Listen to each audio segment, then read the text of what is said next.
Hey guys, Jetto here, and I've been talking about doing this for a while on my stream. You guys keep asking me. Well, here it is, guys. We are done with week 3, I think, and we're in Rift Rivals, and I'm gonna come out with the first video of the season talking about power rankings. That's right, Jetto's Big Dick Power Rankings, LCS Power Rankings, guys. Here it is. We're gonna get right into it, and before I get into it, I'll say this: Rift Rivals Day 1 has just ended like 5 hours ago. I am not taking that into account. So heading into Rift Rivals, this is where I think, or I know, where these teams stand. I think there'll be two very controversial spots I have here, but we'll talk about as we get into it. 10th place, last place, and here's the rankings right now, or the records. And I'm not gonna lie to you guys. You guys might disagree with me, but I'm gonna tell you why. Optic is dead last. Yes, dead last. Why is that? Well, first, they easily had the worst top laner in the fucking LCS in fucking Dokla. This guy's not even good enough for fucking Academy. Are you fucking kidding me? Like, this guy was fucking... And he wasn't hard inting. That's how bad he was. He was trying to win, which was worse than I think inting. Like, he was literally, like, throwing games because he was just bad. Like, he wasn't trying to throw games. He was just fucking bad, and it cost him some games. I think Power of Evo's played well. I think Arrow, I mean, the story with Arrow is, like, he hasn't been support, but I think he's been okay. Other than that, though, they had Gate filling in for their jungle. Their 2 wins, they looked all right, but some of their losses are really, really bad. And the reason between them 10th and 9th is I think their losses have looked, actually, a lot of people say, will disagree with me, I think they've looked worse than the 9th place team. Pick Band's been okay. I don't want to spend too much time on Optic, but to me, this is a team that I think when they're playing at their best, we don't rate on potential, but to me, at their best, they might be an 8th place team. I'm not sold on Power of Evil. I think Kading's good, but he hasn't played because of the meta. And when we talk about the meta here, I'm thinking of right now how they are right now. We're not talking about, like, what if the meta was changed? What if, this player was playing? No, this is for what they've done so far coming into week 3. And I have Optic 10th, last place, which means that's right. C9 to me is the 9th best team. Here's why I'm going to say it, guys. Here's why I'm going to say it. Their losses have looked bad, but not terrible. I don't know how to word it. Out of their 5 losses, 4 of them, you could say 3, but 4 of them, they've had a lead. Half of those have been 10K, 8K gold leads, but they have had a lead coming up to 20-minute mark. Now, if you want to say that's not fucking good enough, Jetto, this should be last because of that. I just feel that coming in a 5-game series, to be honest with you, a 5-game series, I would take Cloud9 over Optic. I really would. I think Golden Glue, who was golden dog shit, has played really well. I think Licorice has been playing like a top 4 top laner easily. Maybe top 3. Like, he's been playing really, really well. He doesn't know how to carry late game, but he's getting some really, really good leads. I just feel that once they get sneaky back, when the meta starts shifting, which I think it will, not that we're talking about, I think right now, even if they played, they would be the 9th best team. I would have them in a 5-game series over Optic Gaming easily. Easily. Jensen's looking okay. I mean, the biggest thing with Cloud9 is, I know Pickban wants to shit on Pickban, Pickban this, Pickban that. Cloud9's Pickban has been, I think, really early game focused, which makes sense when you have Licorice crushing. Jensen's been really playing well, but Golden Glue's been playing really well in lane. And with their jungle Svenskeren, he played like awful the first 2 games of the season. I think Svenskeren's not very good, but I think he's playing better the last 2 games, which is the last week. But to me, Cloud9 is a 9th place team, and I have more faith in them than opting a 5-game series. In 8th place, guys, this has been Golden Guardians, and to me, I'm going to say right away, right now, definitely has actually impressed me. I don't think Matt's good. I didn't think Deathly is good, but I think Deathly has what it takes to be, hey, listen, to be a top half ADC or top 6 ADC, if he really works on his game, hones in on his skills, and really just steps up and continues to improve. I really like him. I think Mickey's been inconsistent. I think Lorlo's dog shit. It's never the year Lorlo never was. Even when they went fourth place with Team Liquid, I think he's dog shit. I think Contracts is just solid. You guys know what to say. That he's just a solid guy. He played really well coming out of the gate, and I think Golden Guardian is probably eighth. Could be where they finish. I would say more ninth, but right now I would take them over Cena or Optic in a 5-game series. And to be honest with you, I know Cloud9's looked absolutely abysmal, but I think between them and Cloud9 in a 5-game series, I would probably say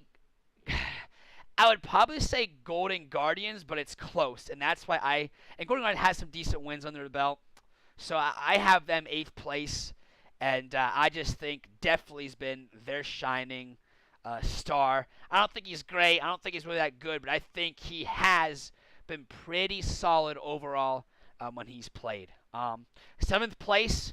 You guys know I'm a CLG fan, but I have to put him 7th place. I think CLG is the one team where I don't want to spend like 10 minutes talking about them, but Dash made a good point when he said, he asked the analyst, hey, listen, what the fuck's wrong with CLG? Are they fucking bad, or are they just, inconsistent? Like, what are they? And to me, I think the reason people talk about CLG is because when you look on paper, when you look at their win against Optic, you had win over Olaf, you had Darshan on a nice little carry. The Zix had the comp where it was so easy to play, pretty solid. It was just so nice, tight. It wasn't these, like, over the reaction comps they had last year. It was just like they had to play perfect to a T to get the win. That comp they had against Optic, which they won, was a really, really good comp, and they executed to a fucking T. I think with CLG, when they're at their A game, and this is what people were saying last year, when they're playing well and they're feeling confident and they're not fucking making some brain-dead fucking decision making around mid-game, when they don't have players inting left and right, I think CLG is a team, if they get their cards together, I think in the gauntlet, they're going to be a tough team to beat. I'm not saying they're going to win the gauntlet. I just feel if CLG is clicking on cylinders, they're going to be a team that you have to play well to beat. Because they're not just going to int like they have in some of their games like against the TSM game. There's going to be a CLG team that with the confidence when they start rolling, if they start rolling, they're going to be a team that you have to play well against because they're just going to have pretty tight early game, solid mid game, and I'm going to assume their shot calling comes around, but so far their mid to late game has been really awful. Just their last week, not awful but pretty bad. Styx has been their bright star has been Stixxay. Stixxay has been playing really, really well. Like, Stixxay, to me, has been playing like a top 4 ADC. I'll even give you top fucking 3. He's played really, really well. And I think he's been their brightest star. Rainover with Olaf has played really, really well early game. But other than that, even with Talia, he had that Talia game, he played well early. But other than that, he has not. Once he gets a mid-game, late game, he looks lost. He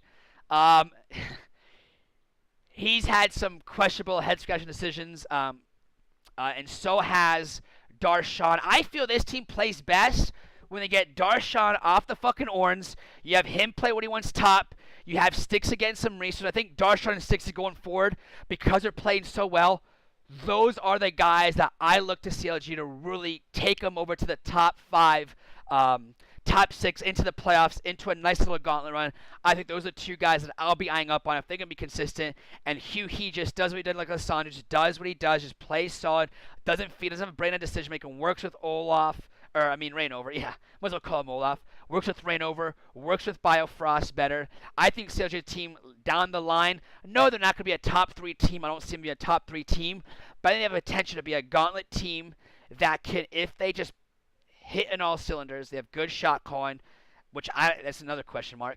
If they get going, I think they're a team, Counterlogic Gaming, that's just going to be a team that prepares well, locks in a great comp of pick and ban, and just play solid enough where you have to. They're beatable, but you have to play well.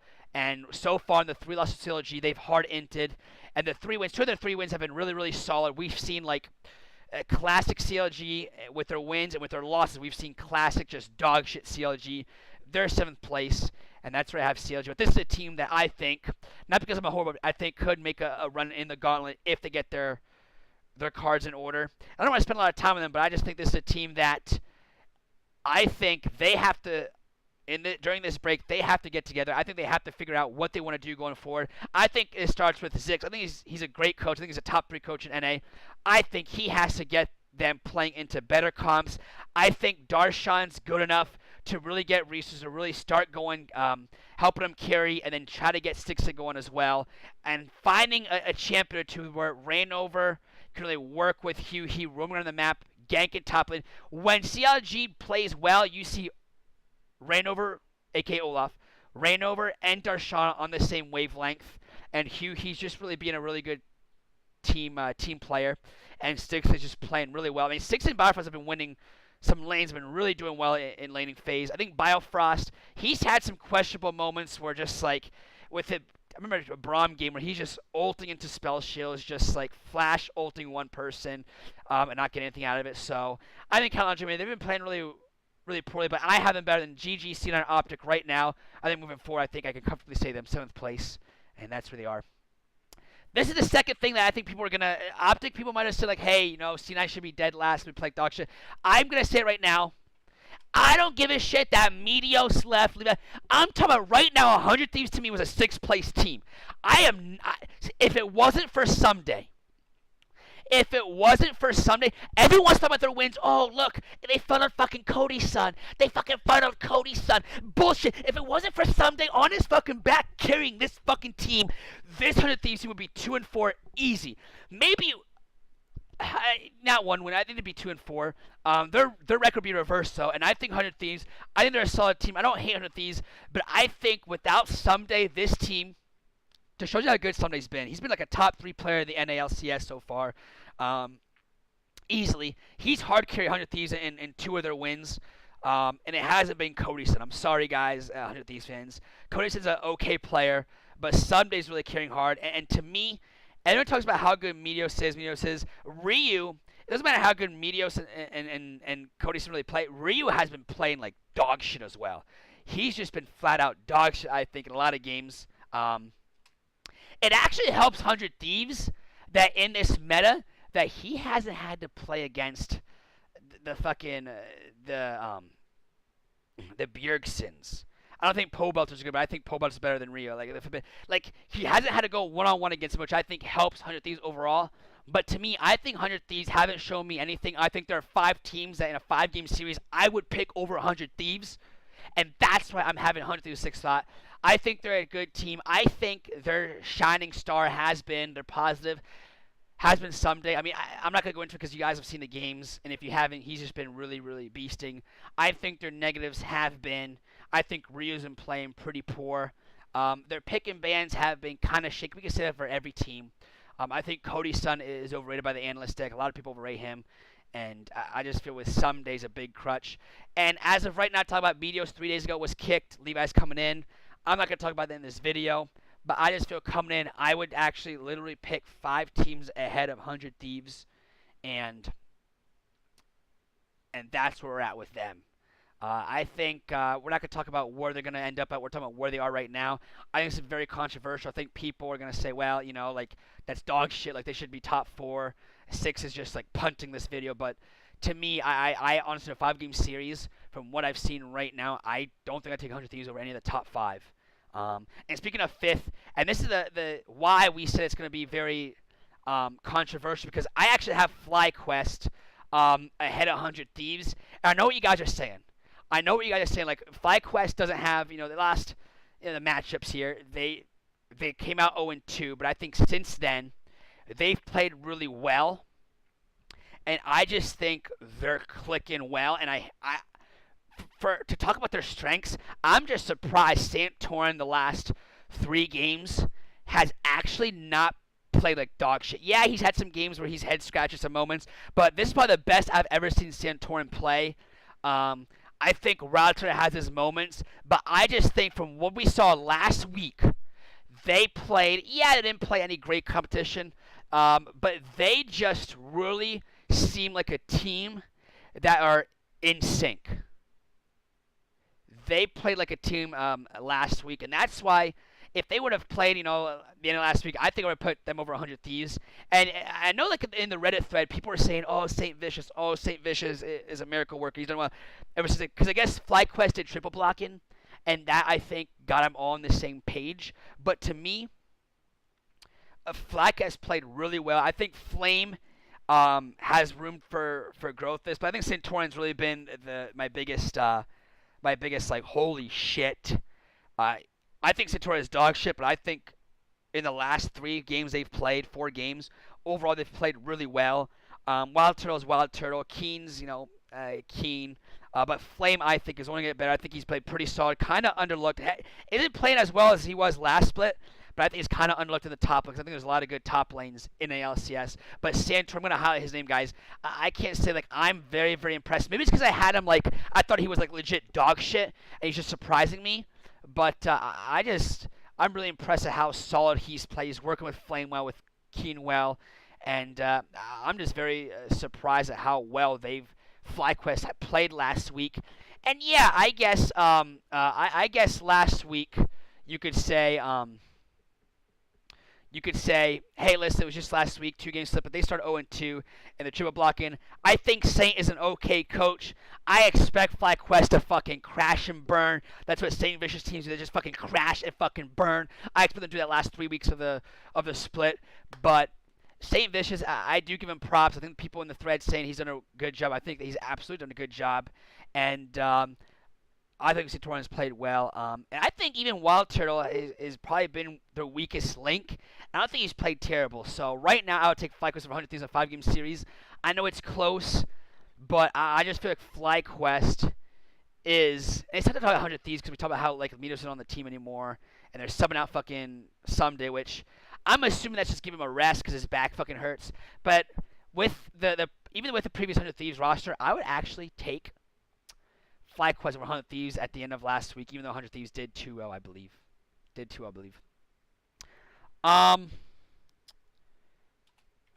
CG 4th, guys. Clutch Gaming.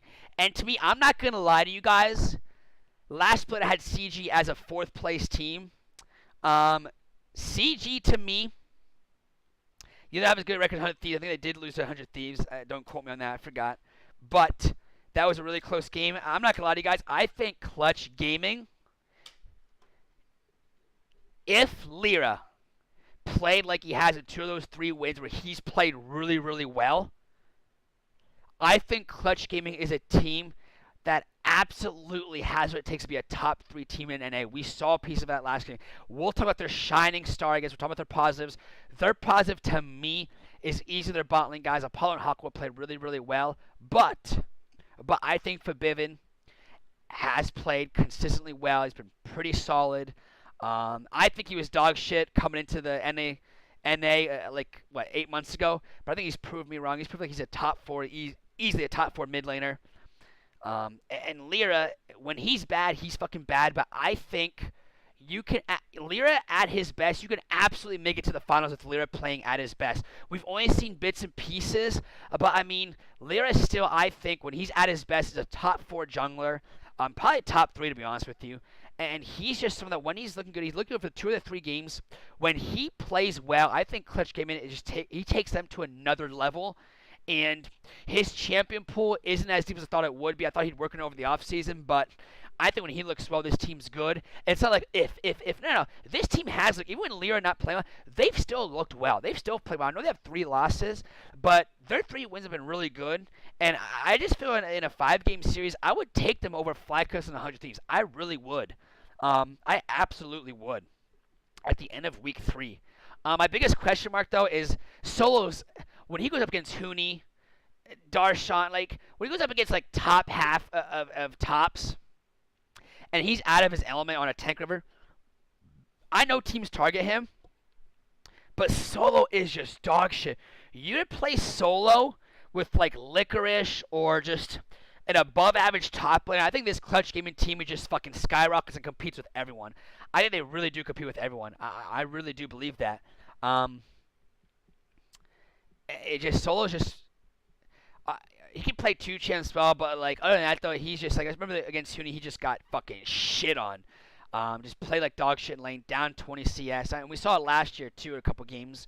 Clutch Gamer does a really good job of hiding him, and I think he's the reason why he makes Lyra kind of look bad. Lyra absolutely misses ults, fucking in team fights, fucking just does some stupid shit. But Seraph was a bad top laner to Envy, and the reason he was bad is Lyra would gank for Seraph for God knows what reason, and Seraph would have like a 1-kill lead, and he would just like he couldn't snowball out of it. He'd still lose lane quickly, and it was just like it just made. That's why Seraph was fucking bad. A couple of reasons why. And I think Solo doesn't make Lyra look any better. Lyra does have his faults there, but again, if Solo's playing okay, which he has, if Lyra's playing at the level he's capable of, we know we know their bot lane is a really good bot lane. I think Clutch Gaming, even as is the end of the third week, I actually would take him over FlyQuest than 100 Thieves. I know that's kind of crazy to think about that. I know it's crazy because I know a lot of you guys saying 100 Thieves should be way higher and FlyQuest shouldn't be that high. But to me, I think Clutch Gaming is a really good team. Controversial because with the 100 Thieves thing, I just feel like as a team they're playing really well, and I just think that Clutch Gaming is a team that they're a 4th place team right now, and I think they absolutely can be a step or two better if they play well. But of course, I think there's some top dogs ahead of them that if they play well, I think it's really tough for them to compete. But I think in a 5-game series, Clutch Gaming right now could really, really give some people some problems. I think D-Lim, I used to shit on D-Lim all the time. I think his drafts have been pretty good. I think D-Lim's drafts have been pretty good. I'm just surprised with what he's done with Clutch Gaming, so congrats to him. Third is I'm going to put TSM there. Probably you can make a case for them to be second. But to be honest with you, it's close, but they're just playing really well. And I was surprised how well they came out of the gate with they announced their coaching change, which pretty much Les Boys coach them. I mean, I think Reggie still probably has a bigger say. They're saying no, but what do I know? I don't know what's going on behind the scenes, but I think Team Slimman as a whole, I think they're playing pretty well. I think they got a win gifted to them by CLG. But overall, I think in a 5-game series, they'd probably be all right. I think their weakness, we'll talk about their weak spot, has been Mithy, actually. He's entered some fucking games where, I guess not games, but there's a reason why he's only playing Kent. It's because I think his confidence is kind of shooken. I think his confidence has faltered a little bit. I don't think he's feeling that confident. And Kent should be an easy fucking support to play, but he's been playing pretty poor for Mithy standards. And even in Europe, he wasn't like a lane god, but he wasn't playing this poorly. I think Mithy's a playoff beast. I think he'll step up in the playoffs, but that's not what we're talking about right now. I think Sven's just played well. Greg has been absolutely solid. I think their shining star has been.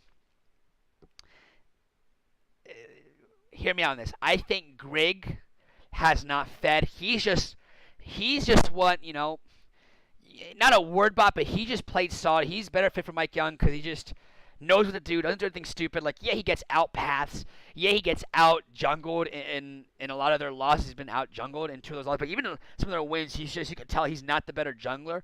But to me, he's just done all right enough. He knows what to give the resources to. He knows what to do in team fights. Going forward, I think they should stick with Greg because he is what they need. And I don't know how much of them practicing with Mike Young. But I'm just surprised that Greg, and I guess shining star, the strength of their team isn't Greg. But to me, I think he's played better than I thought he was going to. And I think he's just enabled Bjergsen, enabled Sven, enabled Hans to really do what they had to do. And Hans to just, TSM's going to win when he fucking hard ints. It just loses a 1v1 in a side lane 15 minutes in. When that happens, TSM has in the bag. I think Hans just played okay. Bjergsen's played okay. Putting him on Lulu is dog shit. I don't know why. These teams are putting their carries on fucking Lulu. Fuck out of here. Funnel Comp. I understand Funnel Comp. That's okay because Sven's really good. But man, if you can get away with having Bjergsen on a team they can do plays with, I just think you should. I understand TSM's case. Sven's really good. But to me, TSM in a 5-game series, they probably could take over any of the top 3 teams or the other top 2 teams that we linked. But I think TSM is the 3rd best team in NA. And I think probably I'm doing them a disservice. They could be probably a step higher, easily. And I think they're only a team that's going to get better from here on out. I thought with the coaching was going to really hurt them, but it seems like it hasn't. And I think they're going to really hit the ground running. They're already a good team now, but look for them to make some improvements there. But yeah, I think overall their weakness, other than their like Mithy playing bad, I think they are still in their old TSM. They're not proactive. They're not doing stuff. But I mean, teams are still just giving them wins, man. Like fucking like CLG, like teams are just gifting them fucking wins. There are games that they're just not doing much. They're not taking dragons, but because of their players, because of what they have, it's TS7. Even when they look bad, which they have, they're just still a pretty solid team. So TSM third. Second is Echo Fox. Um, I think Altec's dog shit. I think he's dog shit. I think it not being a center meta actually helps Echo Fox a lot, to be honest with you. And that's why I have him ahead of TSM. I think he has not been looking good. I mean, I can talk about Rift Rivals, but he was shaky. But I mean, he was just fucking hard carrying games. The first 2 weeks, I think they were looking really well. I think Dardoch played really, really well. Some weird strats. I got to call out an arrow a little bit. The funnel Altec stuff have got to fucking stop. The funnel Altec shit has to fucking stop. Stop that fucking shit. Because that shit ain't gonna fucking win you games. I don't give a fuck. I know he was on saying like he thinks that's the best way to play. No. Give Huni and whatever Huni and Dark want to do, that's what you do. Maybe Phoenix, you can give him a say, but the funnel Altec shit, just fucking stop that shit. Stop it right away. They go back considering Echo Fox is gonna have issues, and they play pretty brainless at times. I mean, they're Echo Fox way, They improved since the middle of spring split? I'm not gonna lie to you, I think no. I think they're still the same Echo Fox team that's kind of scary. I think they have to see improvements the next 2 or 3 weeks because I could easily see teams already have been knocking at their door and surpassing them. I know we can talk about Rift Rivals here, but I think they're playing really well. Last week they didn't look shaky, really shaky. That's where the losses came from, but to me, I think Echo Fox is probably the second best team at the end of week 3. I'll take a 5-game series over TSM probably just because of I still think Dardoch and Huni are the best synergistic players. I think. I mean, Apollo Hawk. Well, okay.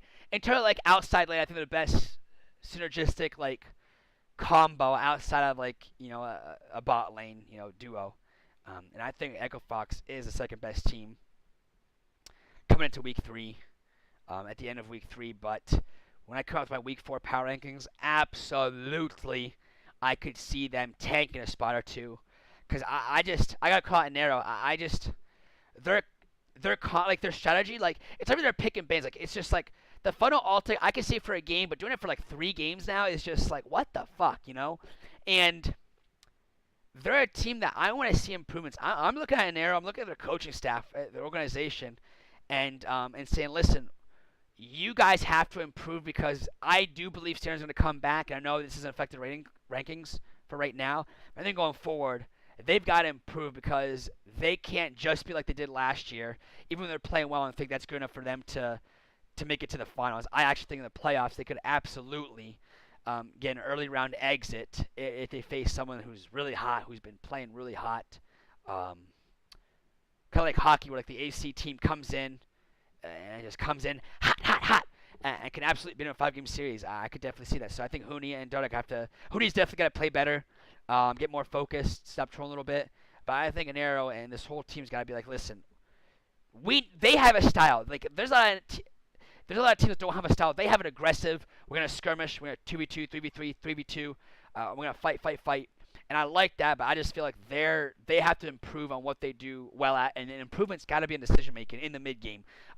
Just picking better spots, higher EV spots for them, and I mean they have Altec on their team, so I don't know. I just feel like this team is probably be the highest I rank in the power ranking wise for a while. So we'll see if that's true. But strengths, obviously, Huni and Dark, I think we're playing really, really well, and Altec, was okay on his Vlad. Phoenix played okay. I think they were down 12K gold. They fought, so a lot of positives. I do have some negatives, but a lot of negatives are just like things are, I guess, are more nitpicky right now, and we'll talk more in week 4 because I feel like when I talked about Echo Fox, a lot of that shit was just like, wish-washy here, there. Some of you guys might not see it, and if you don't, I think we will see some weaknesses in the next going forward. But as of right now, because of their strength, I think in a 5-game series, probably would have taken over TSM or CG because they were just playing at a really high level. But teams have definitely caught up to him. Team Liquid first. Impact. I'm actually going to go for their starting. To me, the scary thing with Team Liquid is this. I felt that NA was so fucking weak last spring split. It was fucking dog shit. On top of Doublelift and Ole. We're just... Ole would zig, Doublelift would zag. Ole would zag, Doublelift would zig. They were not on the same page at fucking all. But this split, Doublelift and Ole have absolutely been beasting.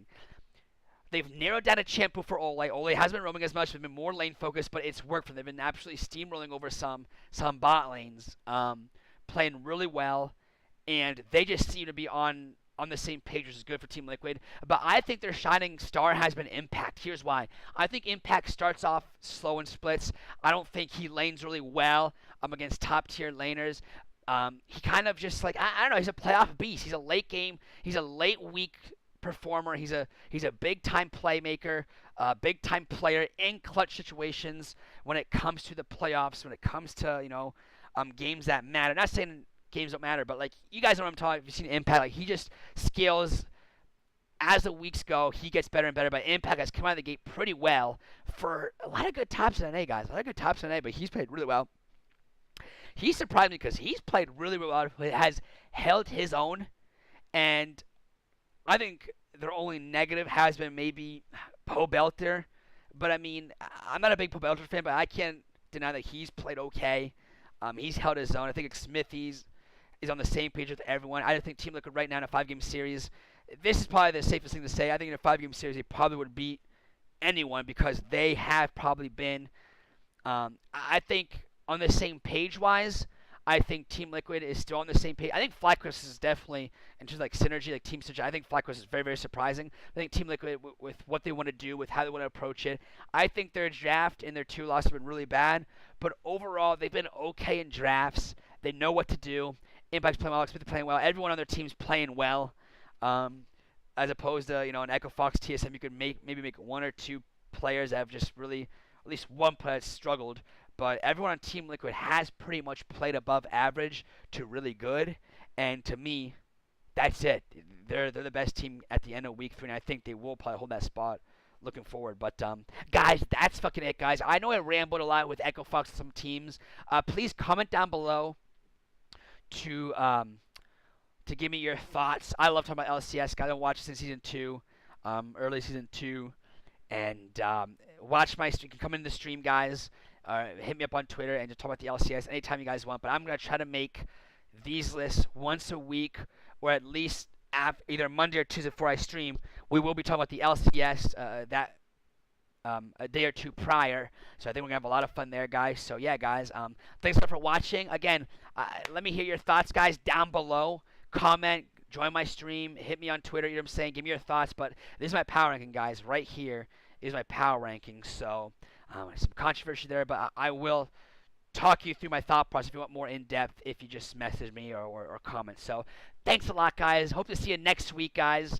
And again, check me out on Twitter. Check me out on the stream. And thanks a lot, guys. Love you guys. Thank you for watching. Peace.